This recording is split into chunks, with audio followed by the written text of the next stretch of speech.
better. And he's a redshirt sophomore, and he's played, I guess, 6 and 13, 19 games now. So he's playing well. He really is. D-line on first and second down made a lot of really good plays.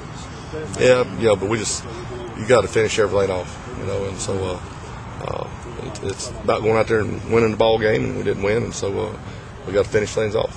What's going to take to bounce back? I mean, what do you guys focus on tonight?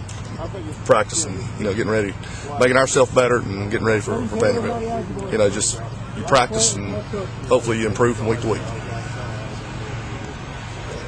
Brett, how much have you crossed paths with Robbie Caldwell over the years? A lot. Robbie's I always thought he was one of the best offensive line coaches in the country, and that's a lot. From Furman to NC State and Vanderbilt, I'd have to sit down and count the amount of times we've coached against each other. But he does a great job, and he's got a head coaching title now, and he'll do a great job with that too. Can you just talk about some of the factors that makes it so difficult to play on the road in the SEC? I don't think there are any. I think it's just a matter of going out and playing. I really don't. To me, if you're disciplined and you shut all that other stuff out, I don't think road or home matters. That's me. Your pressure just with the front four, was that as good as it's been all year against Kentucky? Yeah, they were not as experienced as an offensive line as we played, and we had some guys that played pretty well. But bottom line is we got to win the ball game. I wish that last play Devin pressured the heck out of him. I wish it had been a sack. And there were other opportunities there to win the ball game. And we didn't take advantage of as a team that we've got to learn to do. And we just got to get better and get look ahead to Vanderbilt. And it's a new challenge every week. Every week is a new challenge in this conference. We got 4 weeks of SEC play ahead of us, and we'll see how it all turns out. But right now, it's Vanderbilt, and they pose some new problems. They do a great job with the option and misdirection. They do a good job of running their offense. And, so again, it's a new challenge every week for us. Would any of that be similar to what Auburn did as far as misdirection and stuff, or is it just kind of? They're probably a lot like Furman, and doing it with better athletes. So, but I'm sure they'll probably borrow from that Auburn tape a little bit. So that's like that defense. You got to be ready for everything. To defend all aspects of an offense, and so.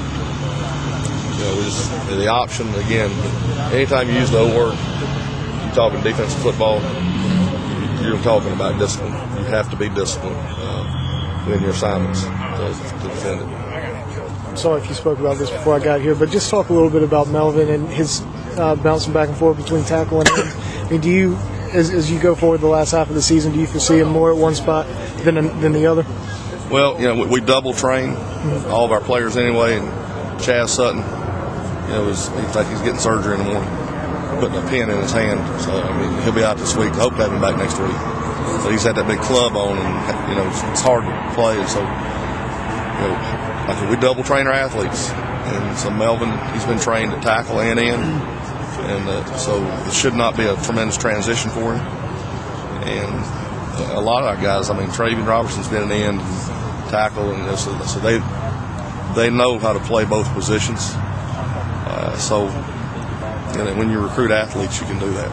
Guys that can move around and run, they can double train. So Melvin, answer your question whether he's going to be an end or tackle. He's going to be an end this week, and depending on the offense, depending on the situation, he may be a tackle. But he plays tackle for us in our dime situation, and so he's playing inside and outside in a game for us right now.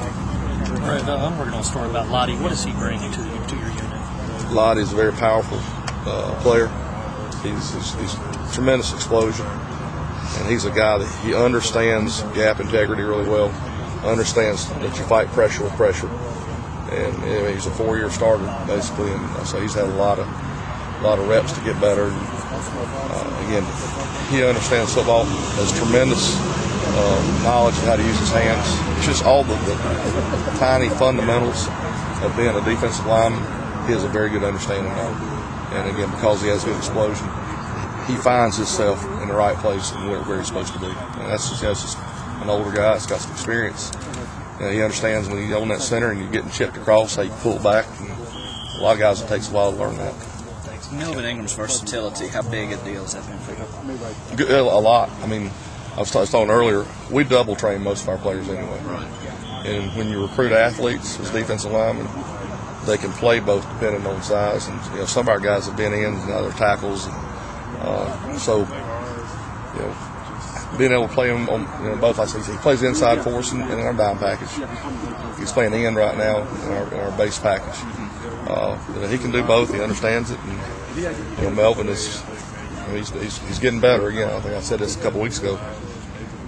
He's had his hand on the ground now about a year and a half, and he missed that one spring with a broken foot, basically. So, I mean, he's just now learning, to play with his hand on the ground. So every week he's making improvement, which is what you want to do as a ball player. And I hope he'll play even better this week than he did a week ago and the week before that, and just continues to make improvement.